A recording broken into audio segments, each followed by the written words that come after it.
누군가가 싫다는 마음, 그 마음 때문에 누군가를 닮아간 기억 혹시 있나요?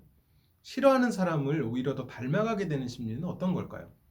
오늘은 싫어하는 사람을 닮아가는 것, 그것에 대해서 심리적인 분석을 해드리겠습니다. 안녕하십니까? 심리대화 LBC 소장 임철웅입니다. 오늘은 싫어하면 닮게 되는 것, 그게 왜 그럴지에 대해서 말씀을 드릴 텐데 크게 세 가지 이유가 있습니다. 첫 번째 이유는 우리 뇌 때문인데 우리 뇌는 기본적으로 복잡한 거를 그닥 좋아하지 않습니다. 이 복잡한 걸 좋아하지 않는다는 말은 어, 머리가 단순한 걸 좋아한다 이런 측면보다는 우리의 뇌는 어떠한 이미지를 더 잘 떠올려요. 이야기를 좋아하는데 그 이야기를 우리의 경험처럼 느끼기 때문에 이야기를 잘 떠올리는 거거든요. 무슨 말이냐면 우리는 어떠한 문장을 외우는 것을 잘 못합니다. 근데 어떠한 그림을 머릿속에 기억해놓고 그 그림을 묘사하는 건 잘해요. 그 문장이 우리가 묘사한 내용만큼의 문장이라면 그만큼 기억 못할 수도 있어요. 그래서 예를 들어서 한숨 쉬는 게 싫어요. 아버지의 그 한숨 소리가 너무 싫어요. 한숨을 맨날 쉬시니까요. 예를 들어서 그러면 한숨 쉬지 말아야지라고 머릿속으로 생각하잖아요. 그러면 이 문장으로 따지면 한숨 쉬지 말아야지. 한숨 쉬는 게 싫어. 라고 생각을 해요. 그러면 머릿속에서는 무슨 이미지로 기억을 할까요? 머릿속에서 기억하는 이미지는 뭘까요? 한숨을 안 쉬는 이미지는 뭐예요? 한숨을 안 쉬는 이미지. 그게 물론 생각하면 생각할 수는 있죠. 그냥 가만히 있는 거죠. 그러면 가만히 있고 싶어가 아니라 한숨을 쉬지 않고 싶어는 일단 한숨 쉬는 이미지를 떠올립니다.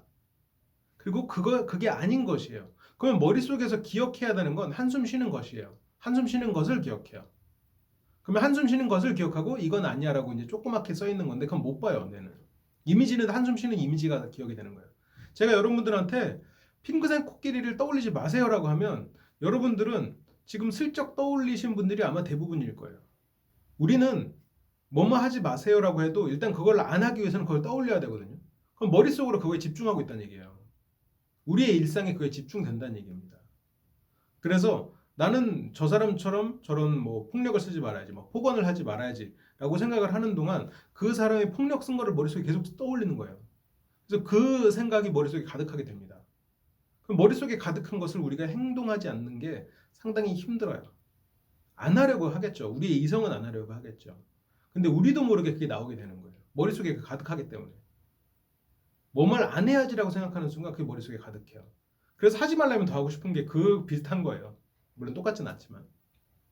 우리의 뇌는 언어보다 이미지에 훨씬 더 익숙해요. 언어가 있기 훨씬 전부터 우리는 세상을 그림으로서 받아들여 왔어요. 우리의 시각은 그 전부터 발달해 있었으니까. 무언가 소리를 내긴 했었겠죠. 근데 우리가 이제 이런 이 약속이잖아요. 언어는. 근데 이 약속보다 훨씬 전에 우리의 시각은 존재했었잖아요. 그래서 우리는 이런 어떤 이미지를 상상하는 데 있어서 이 언어보다 훨씬 더 시각적인 것에 의존합니다. 그래서 우리가 싫어하는 것을 하지 말자 했을 때 싫어하는 것부터 떠올리고 하지 말자를 생각하니까 당연히 머릿속은 당연히 싫어하는 것으로 가득하게 돼요. 머릿속으로 가득한 건 우리도 모르게 하게 되겠죠. 그래서 이 첫 번째 원인에서 이거를 만약 개선하고 싶다면 이거는 또 언어의 힘을 좀 빌려야 되는데 한숨 쉬지 말아야지. 나는 아버지처럼 한숨 쉬지 말아야지. 이렇게 생각할 게 아니라 아예 그냥 다른 사람을 생각하는 거예요. 뭐 나는 뭐 나는 어머니처럼 웃으며 살아야지. 이렇게 돼야 되는 거예요. 그러면 웃는 모습, 그러니까 한숨 쉬지 않는 다른 사람을 떠올릴 수 있도록 그것을 대체시킬 다른 문장으로 바꿔놓는 거죠. 다른 문장으로 바꾸고 그걸 다시 이미지화시켜서 기억을 하면 조금 더 낫습니다. 그러니까 내가 내 머릿속을 가득 채운 이 싫은 모습을 대체시킬 수 있는 내가 예를 들어서 뭐뭐 하지 말아야지라고 했으면 그걸 안 하는 무언가의 모습을 떠올려야 되는 거예요. 제가 여러분들의 핑크 코끼리라고 했어도 이제 와서 다시 뭐 흰 곰이라고 하거나 무언가 다른 이미지를 제가 여러분들 강하게 메시지를 드려서 여러분들 그걸 떠올릴 수 있다면 아까 말씀드렸던 그거는 조금 적게 떠오를 수 있는 거예요. 물론 아예 안 떠오르진 않을걸요.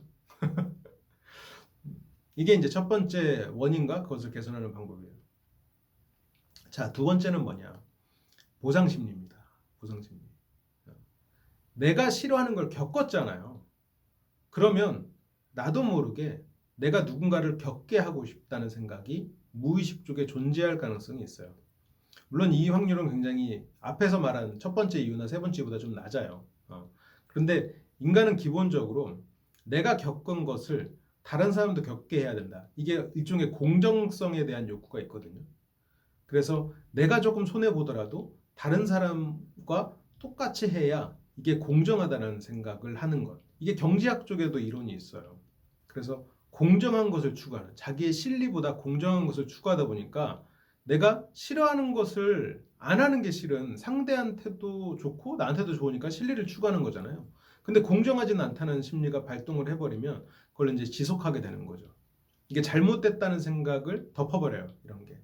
이런 경우에는 이게 내가 진짜 원하는 게 뭐였지? 좀 그 목적을 떠올려 보고, 그리고 이게 정말 내 실리의 추구에 맞나? 라는 생각을 좀 해보시면 이런 부분을 좀 개선하는 데 도움이 됩니다. 이거는 내가 이성적으로 이게 내가 정말로 싫어한다고 느낀다면 이 두 번째 원인에서 느낀다면 고칠 수 있어요. 첫 번째보다 조금 더 수월합니다. 첫 번째는 너무 오랫동안 이게 박혀있기 때문에 그걸 안다고 해도 바로 개선은 못하는데, 이런 경우는 앞에 것보다는 조금 더 개선은 쉬워요.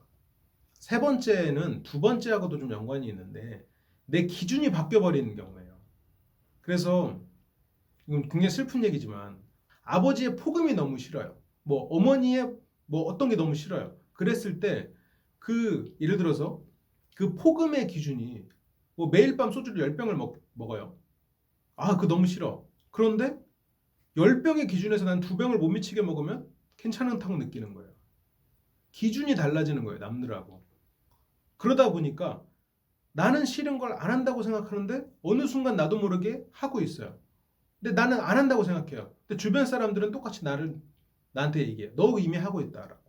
그 순간 깨달아요. 아, 싫은 사람의 모습을 나는 닮아와 버렸네. 그때가 되면 늦죠. 나도 이미 내 삶에 너무 그게 깊이 들어왔으니까.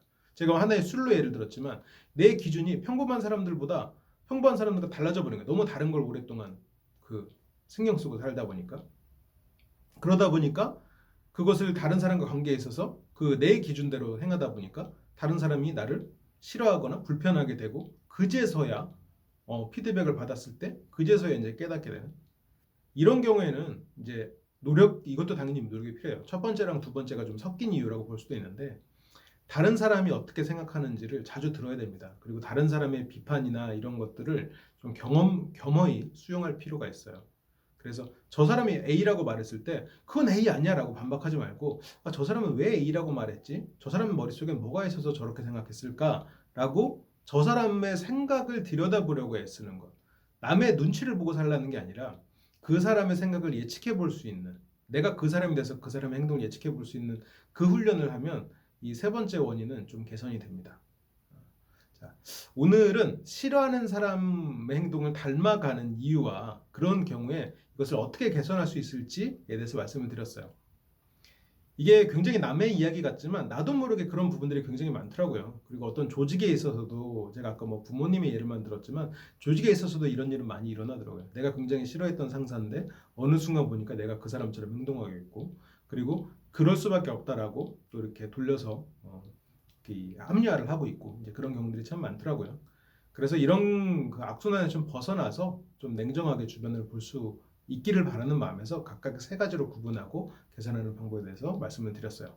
많은 도움이 되셨길 바라고 저는 또 다음 시간에 더 좋은 컨텐츠로 돌아올 수 있도록 하겠습니다. 시청해주셔서 감사합니다.